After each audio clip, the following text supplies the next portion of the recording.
याद रखना, आपको कैसे पता चलेगा कि आपका मन फूल उठा है? आप है ना सामने वाले की सुनना बंद कर दोगे, आप सामने वाले को हल्का जानना शुरू कर दोगे। आपको लगेगा ये है कौन मुझे समझाने वाला। कुछ लोग ये नहीं समझ पाते हैं, फूलना बाहर से नहीं होता है, इनसाइड होता है। आप इतने बड़े हो गए हैं, आपकी नजर में सब छोटे हो गए। फूलने का मतलब क्या है? फैल जाना, अपने आप को फैल जाना। परंतु जब वह सामर्थी हो गया तब उसका मन फूल उठा और उसे बिगड़कर अपने परमेश्वर के साथ विश्वासघात किया। क्या विश्वासघात किया? अर्थात वह धूप की वेदी पर धूप जलाने को यहोवा के मंदिर में घुस गया।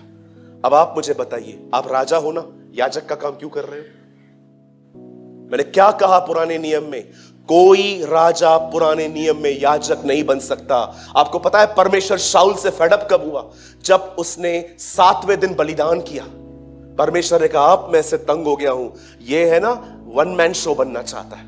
खुदा को है ना बहुत तकलीफ है उन लोगों से जो वन मैन शो बनना चाहते हैं। हर काम में मैं किसी को आगे नहीं आने देते। अलग अलग फील्डिंग्स लगाते हैं ताकि कोई आगे ना आए। पास्टर की नजर में मैं ही हीरो बना रहा हूं। ब्रदर, आप मुझे तो बेवकूफ बना दोगे, एक दिन खुदा आपको उतार के नीचे फेंक देगा। आमीन। या इन चीजों पे भी आमीन बोलना सीखो। आप याद रखना, आप कितना भी पास्टर के सामने एक्टिंग करो, इंप्रेस करो, एक दिन परमेश्वर आपको उतार देगा। मैंने 16 साल की 18 साल के मसीह जीवन में देखा है, परमेश्वर घमंडियों को उतार के फेंक देता है और उन्हें तब तक पांव की जूती बना के रखता है जब तक वो सुधर न जाए। क्योंकि पता है क्यों? प्रॉब्लम क्या है? वो आपसे इतना प्यार करता है, वो चाहता है भले आपकी सेवकाई चली जाए पर आप नाश न हो। क्या फायदा एक आदमी सेवा करते करते नरक चला जाए? बाइबल बताती है यस, एक कैटेगरी है जो सेवा करते करते नरक गई है। वे आके कहेंगे हमने आपके नाम से दुष्ट आत्माएं निकाली, बीमारों को चंगा किया, पर मैं उन्हें कह दूंगा मैं तुम्हें नहीं जानता। आप जानते हो बाइबल के अंदर एक ग्रुप है, एक समूह है जो सेवा करते करते नरक गया है।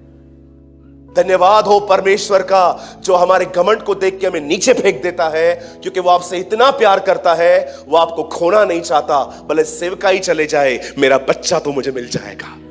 What a god we have. परंतु जब वो सामर्थी हो गया, उसका मन फूल उठा। कभी अपने मन को मत फूलने दो। जब भी लोग आपको थपथपाए ना, हमेशा ऊपर देखो, पीछे मत देखो, ऊपर देखो।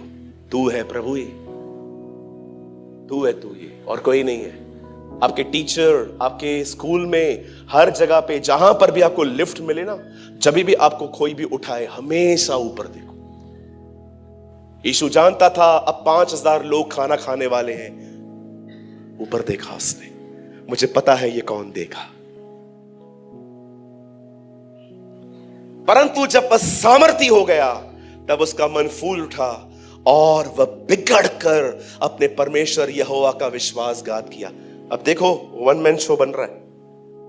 मैं फिर से कहता हूं, याजक राजा नहीं बन सकता, न राजा याजक बन सकता है पुराने नियम में। अब वो मंदिर में घुस गया। 17 में देखो क्या हुआ।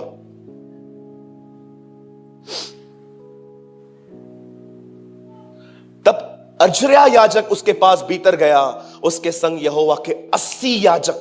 सोचो एक मंदिर में 80 लोग घुस गए। और देखो अब वो से क्या कह रहे थे। जल्दी आगे करिए ब्रदर। उन्होंने उजिया राजा को सामने करके कहा, हे उजिया, यहोवा के लिए धूप जलाना तेरा काम नहीं है, हारून की संतान अर्थात उन याजकों ही का काम है जो धूप जलाने को पवित्र किए गए हैं। तू पवित्र स्थान से निकल जा। देखो वो नम्रता से बात नहीं कर रहे हैं, बोलते हैं गेट लॉस्ट, निकल इधर से तू। ये नहीं कह रहे राजा चिरंजीव रहे, 2 दिन का समय देते हैं, निकल। कहिए अपने बाजू वाले को किधर किधर थोड़ी भी नम्रता नहीं दिखानी चाहिए। हमारे चर्च में एक बहन आती थी, मैं है ना घुटनों पर आके धन्यवाद करता हूं, वो हमारे कलीसिया से चली गई। एक बहन बिंदी लगा के आई थी, साइड में लेके जाके बोलती है, बिंदी क्यों लगाते हो? आपको काम दिया है मैंने ये? आप क्यों टीच कर रहे हो लोगों को? वो इतनी डिस्करेज हो गई बेचारी, पहली बार हमारे कलीसिया में आई थी और नियमों की बंदूकें रखी हमने उसके ऊपर। दूसरे हफ्ते वो बहन आई, पीछे बैठी थी। मैंने कहा बहन आप आगे चले जाइए। बेचारी दुपट्टा यहां तक करके बैठी हुई थी, नई थी, उसे कुछ पता भी नहीं है यीशु कौन है, दुखों में आई थी। मुझे कहती है ब्रदर जी मैं नहीं बैठ सकती हूँ, मैंने बिंदी लगाई है। मैंने कहा कोई बात नहीं बहन, आप आ जाओ बैठो। नहीं ब्रदर, आपके कलीसिया में किसने? मैंने कहा कौन है मुझे बताओ। एक बहन ने उनको इतना टोका, ऐसे नहीं होते कलीसियाओं में, ऐसे नहीं होते कलीसियाओं में।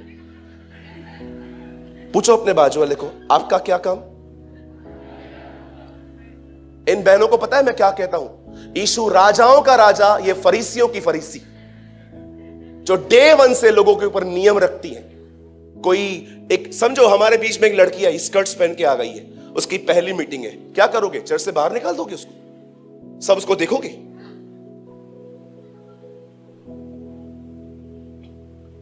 ब्रदर आप आज भी बहुत जगहों पे चेंज नहीं हो पाए हो, और आप एक दिन आए हुए व्यक्ति के साथ ये सोचते हो कि वो एक दिन में बदल जाएगी।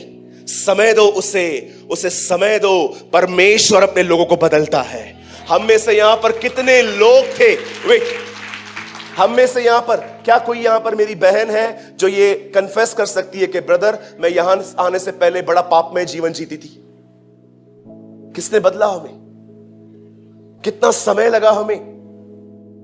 लेकिन हमारी वो बहनें जिन्होंने फरीसीपन में पीएचडी की है, वो जैसे वो आएंगी उसको देखेंगी,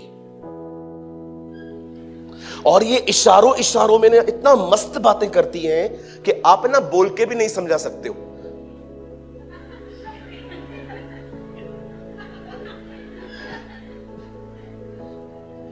हालेलुया। हमारे बीच में कोई भाई आ जाए और शराब पी के आ जाए, क्या हुआ? शराबी है। तू इससे अधिक पी के आया था, क्या हुआ? शराब पिया है तो वो प्रभु किसके लिए आया है? पवित्र और धर्मियों के लिए। हम कैसे थे मेरे भाई? क्या आप इस बात को मानते हैं कि आप इतने पाप करते थे कि कुछ पाप आप यहां पर बता भी नहीं सकते हो? कोई है मेरे साथ? कैसे बदला उसने? कहिए अपने बाजू वाले को, धीरज रख। आपको पता है इंसान और खुदा में एक बहुत अच्छा फर्क है।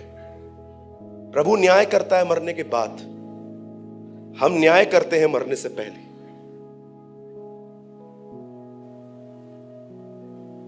मैं अगर किसी बहन को देखता हूं कि वो बहुत मेकअप करके आई है, मैंने कभी आज तक उसको ये नहीं कहा है बहन आप कैसे आए हो।